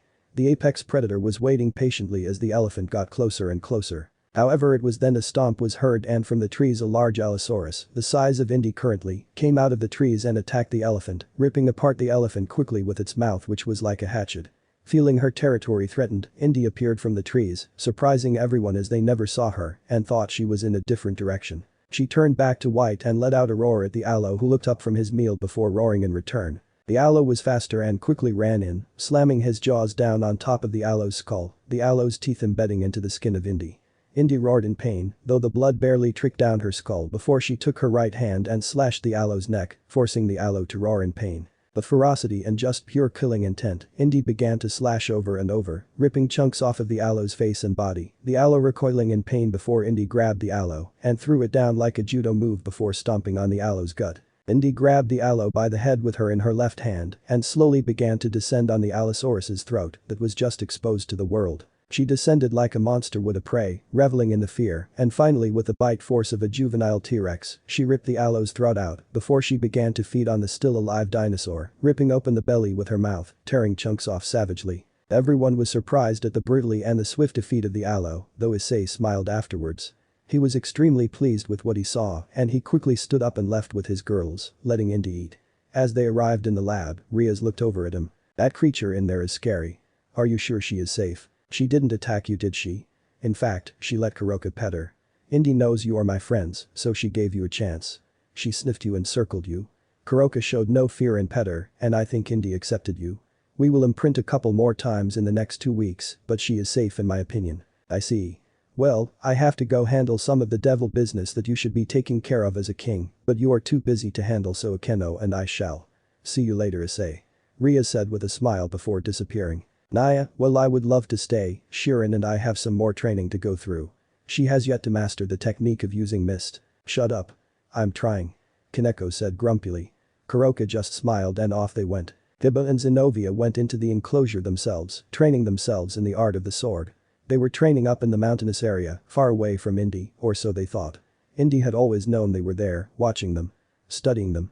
Indy was a smart girl, so she knew she was technically in a cage. While she hunted like a normal creature, she knew she was trapped and that the two sword-fighting devils were not naturally in her cage. They were there because someone let them in there. She figured it was her master, Issei, who let them in. For that reason, she stayed from attacking, though it didn't stop her from studying them. Ravel and Isabella didn't really have anything else to do, but they usually went out shopping together. Isabella had gotten Ravel some very sensual underwear, which could barely be considered underwear, considering how much they covered or didn't cover. Ravel was embarrassed at first, but even she had to admit she looked good in it, and she knew Issei would think so too. So, like usual, they walked out of the lab and left Issei alone, who was on the computer now, doing some reading. Issei sighed as he closed a tab on the computer, putting a fist on his hand. There was an hour left before Issei would have to return to training, but he was so bored. He wanted to return to training, but Chifayu was his trainer. It was then he wondered about her martial arts skills, and he smiled. He decided to see if she wanted to spar with him once in a while for some training. He had to ask at least. Getting up, he entered the elevator and went down a level to the living quarters. Upon arrival at the level, he moved down the hallways and went to Chifayu's room, which was the farthest from Issei due to the girls already claiming the rooms on their own, though they would all want to sleep with Issei if he slept in there. He usually slept in the enclosure with Indy or Hannibal, usually Indy, due to the fact she was his baby. Hannibal mostly stayed away from Indy and Issei, still grieving. As he arrived at her door, he knocked softly and waited, but no response. He opened the door and gently looked in, seeing the room empty. As he closed the door, he crossed a large bedroom and began to turn into the bathroom, only to stop short as the sight before him forced him to freeze. Chifayu Orimura was sitting on the bathroom sink counter completely naked, her legs spread wide. She had her eyes closed with her right hand stroking her slit and fingering it at the same time, while her left hand gripped her breast in a rough grab. She was moaning and her moans got higher and higher pitched, and about 10 seconds later, she began to climax. Issei. She moaned out, climaxing as her body shook in rapture, opening her eyes wide as she yelled out Issei's name, the boy 10 years younger than herself. Her eyes quickly fell upon Issei, a blush forming on her face as she was heaving, her breasts going up and down as her juices dripped from her slit onto the counter, forming a small pool. Issei blushed in return and he quickly shook his head, running from the scene, opening up her bedroom door and slamming it closed. Issei had ran back to his lab, activating the lockdown protocol that he had installed in case of an emergency, not wanting to be bothered. He slammed his head on his computer desk while in his giant super-villain chair. Stupid. You bucking idiot. Why didn't you just leave? You had to bucking stare at your babysitter like a bucking pervert. Stupid. He cursed, groaning as he rubbed his head in ferocity. She's going to hate me. Up in Chifayu's bedroom, she had closed her legs after he left, wanting to run after him, but when she stood up, her legs collapsed out from under her, and she blushed heavily. Haven't done that in so long, of course it's hard to walk. Damn, he's going to think of me as a pervert, isn't he? She said with a sigh, her body still heaving. It took her about 10 minutes, but she finally stood up and got dressed in her training outfit, which was a white tracksuit. She sighed and exited the bedroom before going to the elevator. Upon pressing the button for the lab, figuring he would run there, she smirked a bit as the elevator said a lockdown was in place at the lab. She pressed in an authorization code that she had stolen from Issei, which was his code, shutting the lockdown down. She pressed the button for the lab and arrived shortly, only to see Issei with his head on his arms, obviously beating himself up. Upon arriving, she walked over towards Issei and leaned gently on her right hand on the desk. Look, Hitabu, she started, but Issei shook his head. I'm so sorry for barging in your room and for staring. I'm so sorry, I swear I'm not a pervert. Chifayu was surprised at his sudden apology, but then she remembered it's just like him to be this way. She smiled and laughed a bit. I was about to think you thought of me as a pervert actually. Why would I think that? You were doing what people do alone. Well, considering it was your name I called out. Oh well, he said, unable to respond as he gently looked up at her with his blushing face. He had slightly teary eyes. He was really beating himself up for it. Chifayu stared at him before deciding to say bucket. She had already made this awkward between them, and there was only one way to make it not awkward. She climbed into Issei's lap, forcing him to the back of the chair with a hand on his chest as she straddled his lap. She quickly kissed his lips, her right hand gently placed on his shoulder, while her left was on the side of his stomach. Issei's eyes were wide and for 10 seconds, he didn't respond. Chifayu had her eyes closed, but she was beginning to get saddened at this feeling of rejection, but Issei finally responded by wrapping his strong right arm around her waist, pulling her flush against his chest as he responded with a kiss. Their kiss lasted for about a minute before Chifayu broke it and gently laid her forehead on his own. I love you, kid. Chifayu admitted, her blush appearing. This was not like her to be so admitting. I love you too. I have always had a thing for you. Oh? And when exactly did this happen? When I was about 13. But we were apart for so long. Well, I finally began puberty and… You mean you fantasized about me? She interrupted with a devious grin on her face. Naughty boy. She slowly began to move in for another kiss, but he moved his head away as she watched depression moving in on his facial features. What's the matter? We can't do this. And why not? I just told you I loved you and you love me. So why are you rejecting me? Because we won't have long together, you will be long gone before I will, he said, his head looking down at his lap as the grip from Chifayu lessened. Oh. She replied, frowning a bit before she raised a brow. What about reincarnating me? She asked cautiously. What? You would want to become a devil. Well, I think of it as becoming someone with you. Living a very long life is also a nice perk. Issei smiled happily for a good 30 minutes, but he slowly began to frown again. Sensing what he was thinking, she raised a hand up. I am Behexwell kid. No need to worry about your little harem, you dirty man. It's not a harem. Oh right, cause you and the girls have no backbone to actually do anything. Look, it's not easy for me to make that kind of decision. He said, glaring at her while she smirked. Weak, she said, gently kissing his lips again for a few seconds before climbing out of his lap. I'm not like the girls. You and I are going to be a thing from here on out, or do you have a problem with making me a devil? Issei blushed heavily and shook his head no, before taking out the rook from the Rex he had. He began to thumb it, his mind racing on the thoughts of his lost friends, tears threatening to fall from his eyes, but he shook his head and stood up. He slowly began to move the rook to her, offering it to her, but she simply grabbed his hand and placed it right on top of her right breast. She forced him to grope her as a bright green line shined through the lab before devil wings appeared on her back. How did it feel? Issei asked, curious. I should ask you the same thing, shouldn't I? She said, giving him a devious grin, forcing the boy to blush heavily. Chifayu chuckled and cracked her neck. Alright, let's go back to your training. We're behind about half an hour. She said, walking back to the elevator, though she now added a sensual step to her hips. 6 weeks later, Issei was currently doing squats with a barbell on his shoulders. Keeping his back straight without bending, he used the power of his legs and groaned loudly as he stood up once and then back down, another roar and up and back down. The barbell's weight was 1,500 pounds. When he went down for the 9th time, he began to move up, and just as he moved up, both Chifayu and Issei heard a crack and watched as Issei's back lit up in a bright green light before it flashed, blinding both of them. He dropped the barbell hard behind him as he roared in power as his veins were now glowing green, his eyes were glowing green. His iris was a lighter green, while the sclera, which was the normal white, was a very dark green. Radiation green. His feet were leaving molten footprints on the ground as he moved around as his body surged with power. The floor was not affected as it was a study material, but it showed the power he had. There was a visible aura radiating from him, a green aura. It surged with immense power, showing off how strong he truly was now. He turned to Chifayu, who was staring him with wide eyes, though she was biting her lip now, as her wide eyes were slowly turning into glazed ones. Issei snapped his fingers, and she quickly woke up from her lusty daydreaming. This is different from before. I've never radiated like this before. Except when you were in the thermonuclear overdrive. Drake replied. Drake, what is going on with my body? I don't understand. Your thermonuclear power finally was able to release itself and combine with your body. The radiating power you have is a visible aura. You have basically become top 50 material with just your body alone. I'd say around rank 30 to 33. Gods must be careful around you, and this does not factor in how you interact with the boosted gear. The boosted gear was changed. Not on a fundamental level, but your balance breaker has reached thermonuclear overdrive.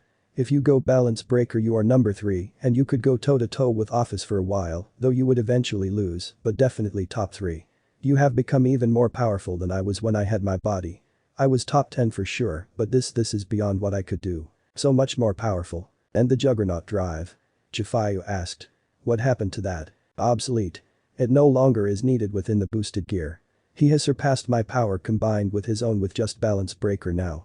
Boosted gear will most likely not even register it anymore. Issei smiled and clenched his fist happily, looking down at his radiating form before he put a magically seal in place, pushing him back to his normal-looking form. He had finally reached the level of body strength he desired. The pinnacle. He was in his absolute strongest now. Chifayu got behind him and hugged him from behind, placing her head on his shoulder. She was about half a foot taller than him, so she abused this fact a lot. During the 6 weeks since she was turned into a devil, Chifayu and Issei's relationship remained the same. While in their minds, they were boyfriend and girlfriend, they only trained with each other. They forgot about the fact they shared a kiss or saw each other naked as Issei's resolve to got stronger, ignored his own selfish desire to be with Chifayu. He had only focused on his training and Chifayu respected this. She didn't make advances on him. She smiled and kissed his cheek. You've done it after a grueling 13 weeks you've reached it. You have become one of the most powerful beings that will ever live and I'm dating him. She said, grinning as she nibbled on his ear. Issei blushed and shrugged her off before smiling at her. Thank you Chifayu, you helped me so much in getting my strength. If it wasn't for you, I don't think I would have reached it so soon. Chifayu smiled. Of course kid, it wasn't a problem. I've also gotten stronger thanks to you making me a devil. Issei smiled and blushed. You're welcome. He said, turning and leaving the bedroom. Issei stood in the living room in his power form, standing before his peerage who were all standing or sitting or on their knees in shock and surprise from the sudden power Issei had. Some of the girls were forced to kneel or they fell on their bottoms from the pure power he held. Like the power forced them down. Vali was also present in the room as she had arrived a week ago from her own training. After hearing Issei was doing his own super training, she was doing her own training with Biku's ancestor, Sun Wukong. She had arrived a week ago as she finished her training, only to also begin to crush on the boy more so. His body had turned into such a work of art, she had a hard time no staring. Due to the boy's seclusion from everyone, she didn't get much time to talk to him as she had a lot of time to think about things. She was one of the few standing, along with Rias, Akeno, Kuroka and Kaneko, while their rest were either kneeling or sitting on their behinds.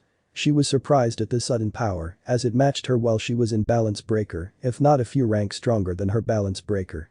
The training she received put her balance breaker to about rank 35 to 39. She also reached a more powerful juggernaut drive called the Imperial Overdrive, putting her rank 12. She would still have to gain strength so she could catch up to Issei. As Issei suddenly put the seal on, Rias was the first to say something that was coherent. Issei, does that mean you are done? Yes, I've finally reached what I've strived for. I also want everyone here as I've decided on something that I've been thinking on for the last couple weeks as I knew I was coming upon the final legs of my training. What is it Issei? Akeno asked sweetly. I'm leaving the Three Factions Alliance. I am going to formally quit and form my own group. I'm calling it Death Watch. Rias blinked for a bit and looked at him. Why are you leaving? Because the actions I will be taking will most likely get the three factions looked down upon and I do not wish to cause trouble for your brother, Michiel or Azazel. I see, Rias said, her face looking down at the ground as she searched for an answer. Issei had taken several steps back from everyone and stood a good several yards away. None of you will be hunted down or charged with treason by me if you decide not to follow. You are all my friends, but this is something I must do. Chifayu said she will follow me wherever, but she does not speak for you guys. So if you wish to follow me I would love it, but you would be forsaking your home in the devil world. You would be a target for the entire supernatural and you would most likely be part of a lot of death. So if you wish to leave, I will never think less of you. This is just something I will do. Bali had already decided her decision but decided to wait. The first person to make the call was Kaneko, stepping forward to Issei. You kept your promise to me and kept me from going overboard. I will always trust you to make the right decisions in life, it's time I repay you. I am willing to keep this world safe by your side. Kaneko said, before Issei hugged her tightly to his chest, kneeling down to her as she smiled happily. Thanks, Issei said softly. The next person to move forward was Kuroka, she was already waiting behind Kaneko. Naya, have to stay with my little sister right? She said winking as she stood next to Kaneko. Issei nodded to her and thanked her. After Kuroka, Zenobia moved forward. I will follow you till the ends of the earth Issei. You gave me a home, despite what I've said and done. She said, getting behind Issei after he hugged her. Everyone of the group had stepped forward and said something or other about how they would follow Issei. The only person left standing in front of Issei was Vali who smirked. Well, I was wanting to ask you this but I would like to join your peerage Issei. I've done a lot of thinking and it's time I joined you. She said, moving forward and forcefully kissing his lips for a few seconds. I will also be joining the fight for you. She said, meaning two things with that sentence. Issei blinked and blushed before he pulled out a mutation piece before Vali accepted it into her bosom, becoming one of his peerage. Well, thank you everyone for joining me, but I have one more member to make. I will be back down in the lab, he said, turning and heading to the lab quickly. He entered the lab and moved into the enclosure before entering the clearing. Indy, come out please. I need to talk to you. It took about 10 seconds, but Indy came from the forest and appeared before Issei as he gently stroked her snout. She was now 15 feet tall at the hips and 42 feet long. She was an adolescent or a teenager. She was not even at her full size, yet she was slightly longer than the Rex. Issei smiled at her. I want you to become part of my peerage. I've finally finished my training, and it's time to bring the attack to those bastards who formed the group that attacked my friends and killed them. It's also time to bring order to this world, would you join me? Instantly, she accepted the 2-pawn mutations, before letting out a roar as her body got much stronger due to becoming a devil. Issei smiled happily and then turned to move towards the water. About 5 minutes later, he stood at the edge of the large lake, standing on the beach. 5 minutes later, Hannibal appeared above the lake and looked at Issei, who smiled at him. It's time we got revenge on those who killed your brothers, those who killed our friends. I've finally reached the power and now we prepare for our attack. Are you with me? The Spino moved out of the lake in response, finally appearing after secluding itself within the lake in the underground caverns. It let out a mighty roar in response. The Spino was a staggering 19 feet in height, while his length was 65 feet. This Spino will remain the largest of his dinosaurs, including the Indominus. But that, Issei finally had his assault force. Death Watch. Everyone stayed with him, and now he was a deadly force to be reckoned with. Issei set up a magic circle and sent in the formal letter, saying he was quitting the alliance, though he also sent a more private magic circle to each of them, giving them the reasoning behind it. With that, Issei was free to begin his attack. Chapter 20. A week since Issei had quit being part of the Devils and the 3-faction alliance, while also forming his Earth protection group, known as Death Watch. He had lessened greatly on his workout routines, only doing basic maintenance to maintain his current level of training. No longer was he training for 10 to 15 hours a day doing workouts, he now spent about an hour or two to keep it up. He now had a lot more free time, which he spent the last week with Indy and Hannibal. Indy and Hannibal had gotten along, both of them fighting each other in the enclosure, though neither were seriously injured due to accelerated healing, thanks to them being devils, not to mention strong ones at that. Neither of them had a significant win over the other, both of them trying out new strategies and basically fighting to train. At first, the Indy wanted to determine who was dominant, but Hannibal had swiftly defeated him, so it was just pointless to fight the Spino. The Spino began to fight with the Indy, teaching the hybrid how to fight, and the Spino had lost a couple times now. Indy's bite force and the long sickle-like claws were Indy's strongest attributes. The bite force was similar to a Rex, but due to having a jaw that could open wider thanks to having snake DNA, the bite force was actually much higher, and this gave him the first bite advantage. The Spino had longer arms in comparison, though shorter claws, but the longer arms gave him a way to keep the Indominus from biting him. Currently in the Hyoudou residence, everyone was out training. Akeno had reconciled with her father, thanks to Issei being there as a mediator. He got Akeno and Betrayal to open up to each other and fix their relationship, so Akeno was training with him on her Holy Lightning. Kaneko was somewhere in the large enclosure training with Kuroka on her Senjutsu skills. Hiba was off with some swordsman who could train him. Some devil in the underworld. Riaz was with Surzich's training on her destruction magic, though she seemed to not do well in technique, as she was stronger in power.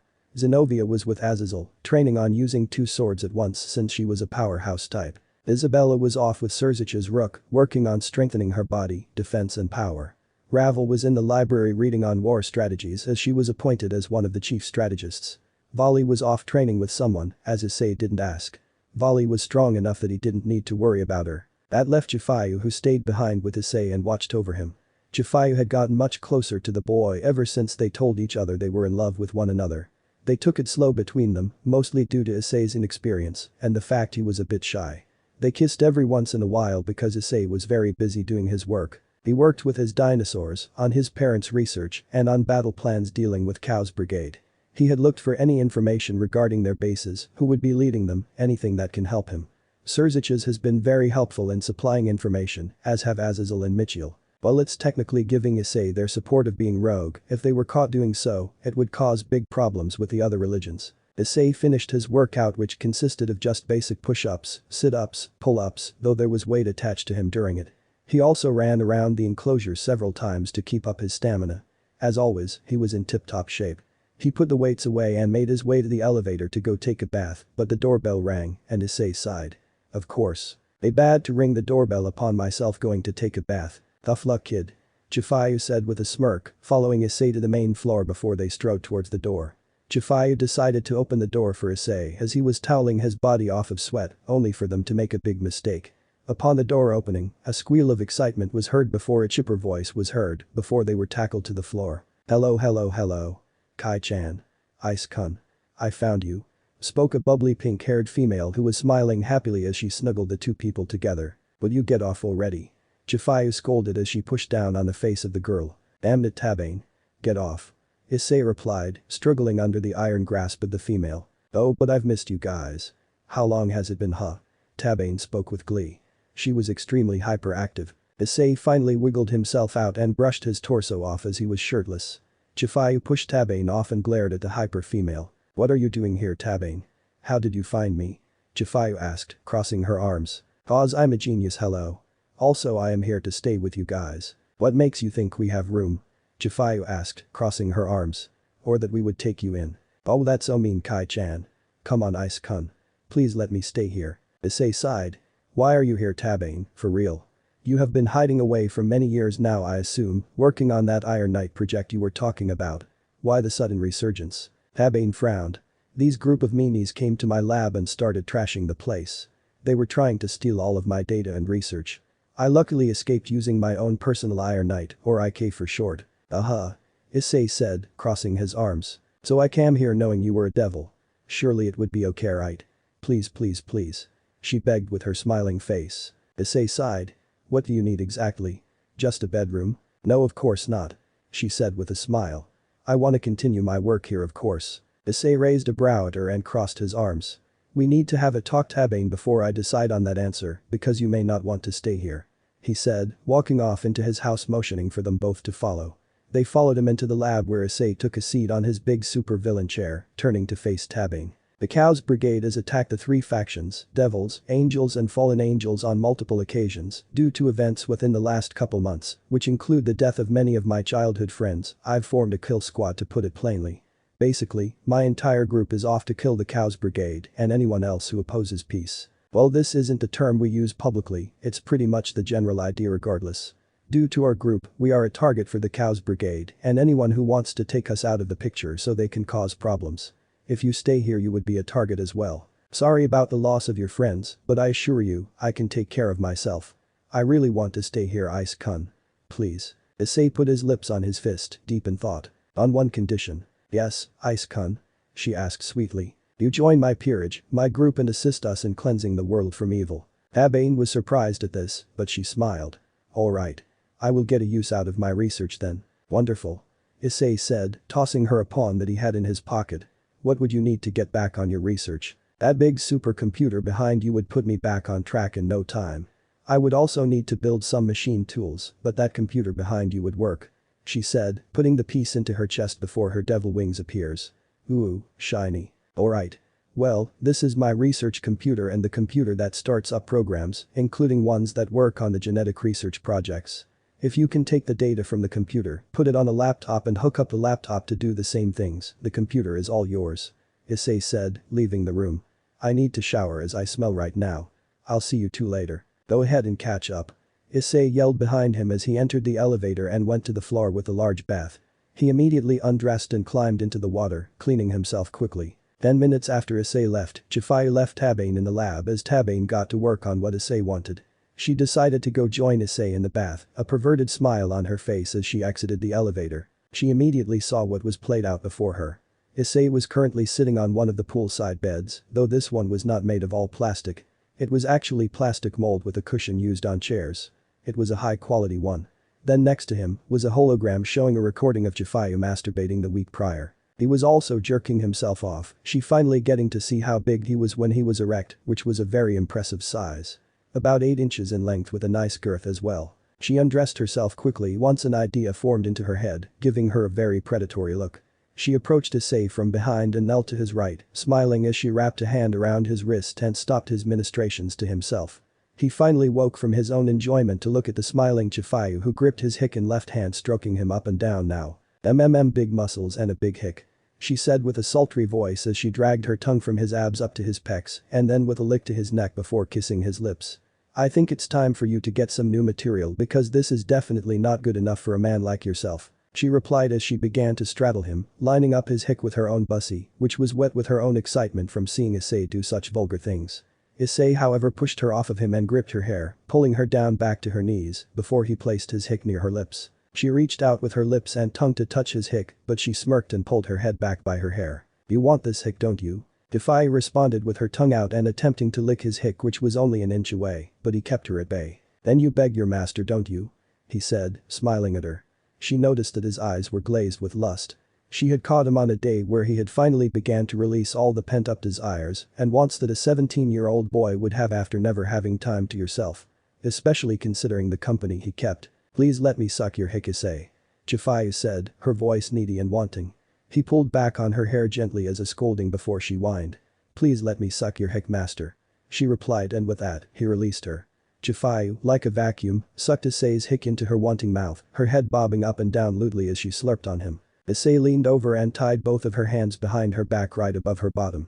He then smacked her bare bottom once, which got a lewd moan from Chifuyu, who kept up her ministrations with fervor. Issei laid back and relaxed, though his sharp intakes of breath, small moans and gasps, were still heard, which gave Chifuyu great pleasure to know she was having this effect on him. He even pat her head sometimes. All the while, the video was still of Chifuyu masturbating, which was a turn-on for Chifuyu as well. Bali returned about an hour after Tabane arrived at the house, so when she arrived in the lab, spotting Tabane was surprising, but Tabane introduced herself. Bali asked where Issei and the others were, and she replied the last known location was the bath. Bali nodded and took the elevator down, only to come upon a lewd scene as she watched as the black-haired female, Chifuyu, was slurping on Issei like a popsicle. What's going on here? Bali asked, giving Issei a seductive smile. What does it look like? Chifuyu is servicing her master. He said, patting Chifuyu on the head for doing a good job. With this information, Bali grinned and approached Issei and Chifuyu before looking over at the video. Oh my. Porn, huh? I think it's only fair you get some better porn than this, Issei. She said seductively as she stripped down naked and began to crawl on top of Issei. Before she could place her hand on Issei, Issei pushed her off gently to the side and shook his head. Sorry, you don't get to have me right now. I haven't forgotten or forgiven your actions earlier. Bali pouted and gave him the pouty lips. I've changed. I joined you side in your peerage. That doesn't make up for your actions against me, Azazel or anyone for that matter. You still committed a crime and you must be punished for it. Issei said. Bali frowned and began putting on her panties, but Issei gripped her hair and yanked her, though gently, away from her underwear. She ended up falling on top of Issei, though sideways with her legs to his left and her head to the right. I never said you can leave. You will stay here and will accept your punishment. I own you, Bali.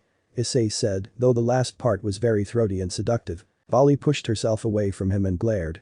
I am owned by no one. Issei, however, would have none of this and grabbed her once again, pushing her to her knees with her head placed next to Chifuyu's. He gently tapped Chifuyu's head and she came up and began to take deep breaths before smiling at Issei. There was a thick strand of saliva connecting them and she looked up at him with lust and submission. Several spanks to her bottom had reaffirmed his ownership of her body. While he may own Chifuyu in the bedroom, they were still equals outside of it, especially in battle even if he was stronger. She may be submissive to him elsewhere, but she was equals to him regardless, unless it was in the bedroom so to speak. Bali struggled against Issei's grasp on her hair, her hands grasping at his own, but he didn't budge. He quickly wrapped his legs around her waist before grabbing her hands and putting them behind her back. He summoned from his chest in his bedroom a pair of dragon restraining ropes. They were made of dragon slaying material, which hampered a dragon's strength. He quickly tied her wrists behind her back before also tying her ankles to her wrist, albeit separately. He then forced her onto her knees where she looked at him with anger and lust at the same time. I own you. Issei repeated, giving her a smile as he patted her cheek. Bali growled at him and snapped her teeth at him, which he responded with a sharp smack, though not too harsh, on her cheek. No. He smiled and turned to Chifuyu. Come here and come give master some love. He said. Chifuyu climbed on top of his body, her large tits pressed against his chest as she began to make out with Issei, her hands lovingly touching his strong arms and his chest as she moaned in happiness. Bali was forced to watch as Issei and Chifuyu made out heatedly before he gently moved her off. He laid her on her back on the pool bed. Show me that beautiful pussy you have. He ordered, though his tone was not harsh just firm. Chifuyu responded with her legs being spread wide, her hands holding onto her legs as she unashamedly gave him a great view of herself. Issei smiled and leaned over her, his hick hovering above her wet slit as he began to rub her bussy with his right hand, smiling down at his moaning slave. Who owns you? You do, master. Chifuyu said as she bit her lip. That's right, have you been a naughty girl? Yes, master, I've been very naughty. She moaned loudly as two of his fingers entered her wet slit. Why were you so naughty? I'm always naughty, master. She said, stuttering cause of a moan. I've been thinking of my junior with such lewd thoughts when I am much older than he is. She said, looking up at her master with lust. Oh my. Such naughty thoughts, you know what happens to naughty girls, don't you? They get punished, master, punish me for being such a bad girl. Chifuyu said, her regal tone lost for one built of lust. Issei smiled and picked her up by her hair and stood up before dragging her over towards nearby table before he released her. Bend over the table and spread your feet. He ordered. She complied and placed her face down onto the glass. Volley on the other hand was watching and squirming, sitting back as she dripped onto the ground below her. The sight of Issei being rough with Chifayu was grating on her. She was so horny and she had wanted to be with Issei for a long time. Issei however paid no attention to her because she wasn't being a good girl and obeying him. Issei smacked her bottom gently, giving her a warning. You will keep your legs spread and keep yourself on your tippy toes. He said. Being on your tippy toes while bent over, put your rear up higher for better spankings. If your legs clench together or you go back to the balls of your feet, your punishment will be extended. Issei said. With his instructions out of the way, he swung his hand down hard and smacked her bottom with a loud smack, forcing a loud cry of pain and pleasure to come from Chifayu's mouth. He continued to spank her for 10 hits, in which she took them all and obeyed his wishes, never once going from her tippy toes. His powerful hands made her bottom bright red from his spanks, and she was very wet from her punishment. Issei kissed her cheek. Good girl. Issei gently began to pull Chifayu away from the table and back to the table when Tabane appeared from the elevator with a smile. You guys were gone for so long, so I decided to come and check in on you. Kai-chan. Your butt is all red. It's so yummy looking. I want to taste. She cried, quickly running over while stripping, except she left her mechanical bunny ears on. As she came running for Chifayu, who was currently on her knees with her head resting on the comfy pool bed, Issei got behind Chifayu and began to rub her bussy gently, smiling at her as he rewarded his obedient servant for her obedience. He knelt down and began to nibble and lick at her bussy, his tongue prodding at her clit, which Chifayu had let out a loud lewd moan in response. Tabane whined and kneeled next to Issei. Ice-kun. Let me have a taste please. I've always wanted to have this again after I had it my first time.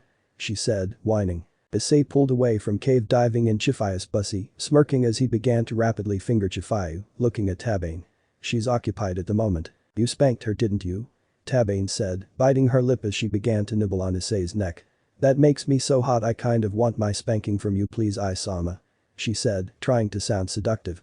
She was also feeling very horny, especially after witnessing her beloved Chifayu in such a position. She knew appealing to Issei's dominant personality would get her some relief, though she didn't expect what he did to her next. Issei responded with grabbing her hair and forcing her onto her back before he placed his hick on top of her lips. Start servicing. Issei said to Tabane, his tone leaving no refusal available. Tabane responded with how forceful Issei was, so she began to suck on his hick with happiness as he hands fondled his jewels. Issei continued with licking and sucking Chifayu's bussy, his mouth sucking, licking on her lips or her clit, or just diving in entirely. Bali on the other hand was now rubbing her soaked bussy on the bed's arms, trying to find relief for the fire in her loins. After Issei had devoured Chifayu's bussy and gotten her to cum twice from his tongue alone, he pulled back and stood up, removing himself from Tabane's eager mouth. Issei smiled at Bali and grabbed her ropes and forced her back to a kneeling position and looked at Chifayu. Go and make sure Vali is nice and snug.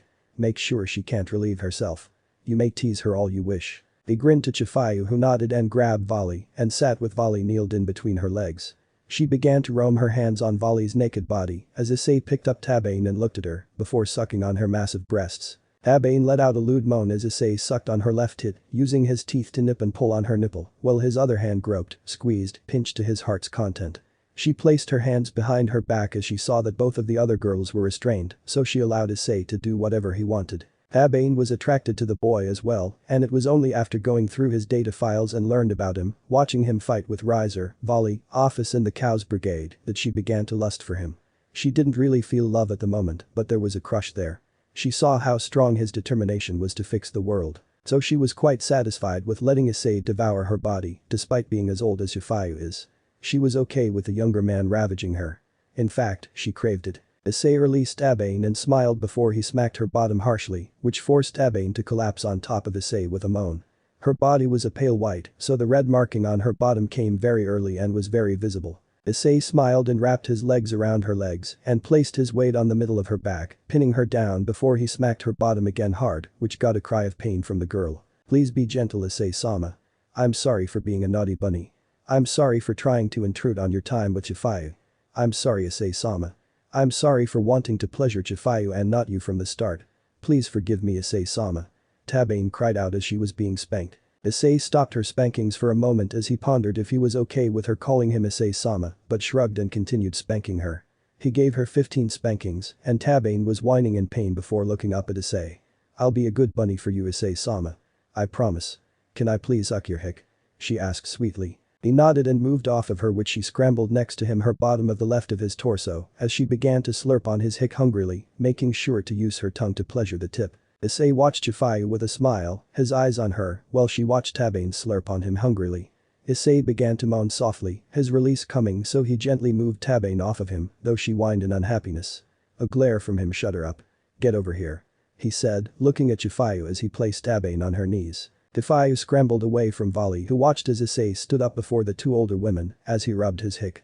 Chifayu and Tabane pressed their large tits together as they looked up at Issei's hick hungrily.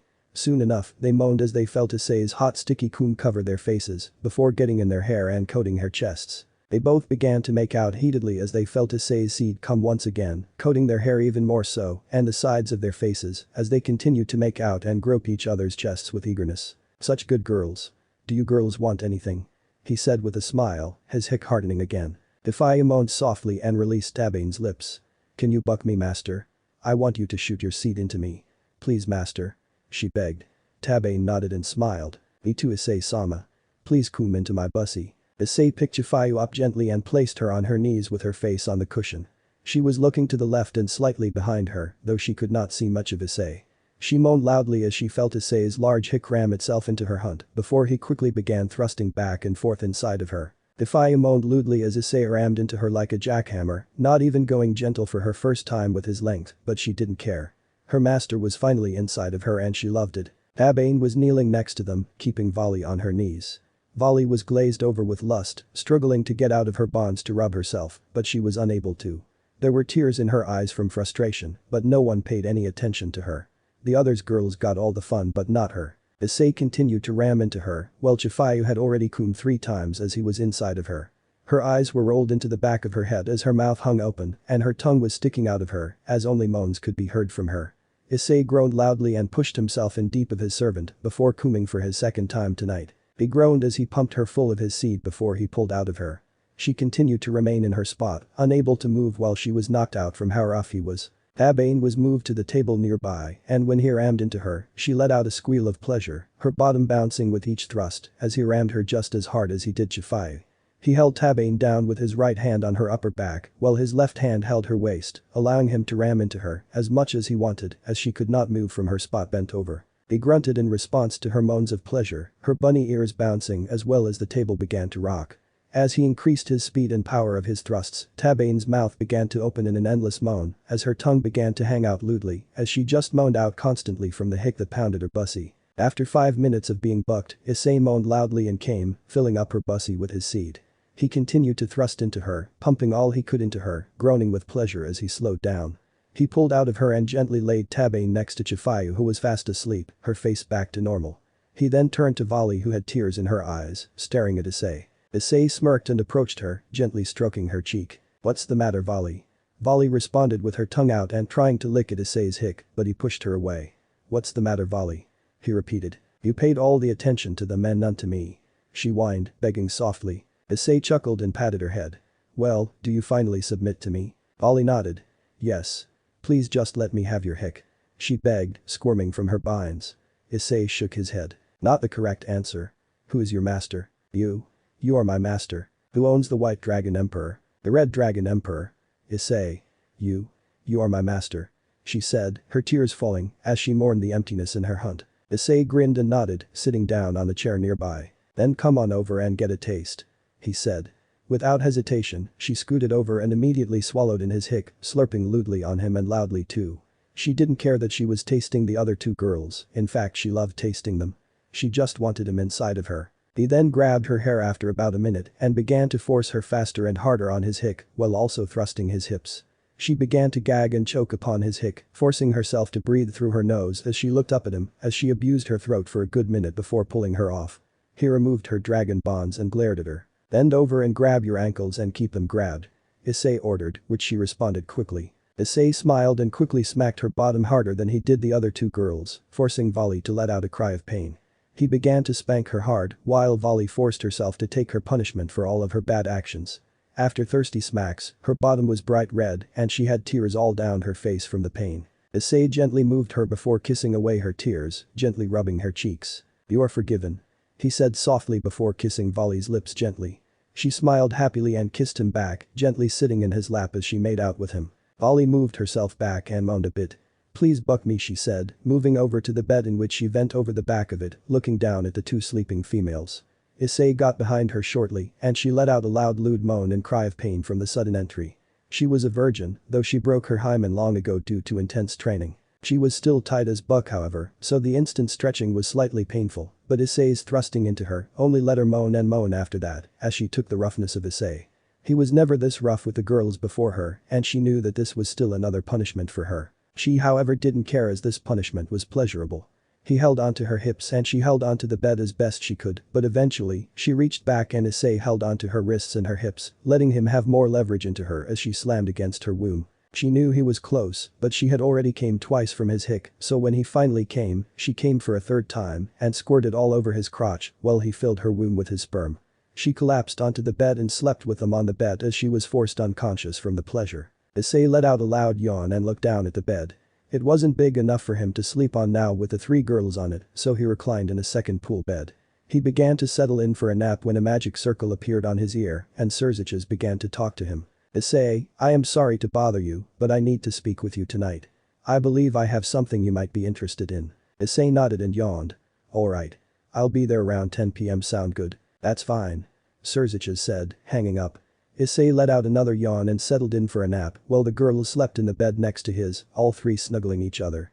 They were covered in semen and sweat, all three of them buck silly. Let me know in the comments below if you guys want the next part. Also check out my other video that has been shown and left. Thank you for watching. If you enjoyed this video please like and share this video. And have a fantastic day. Bye.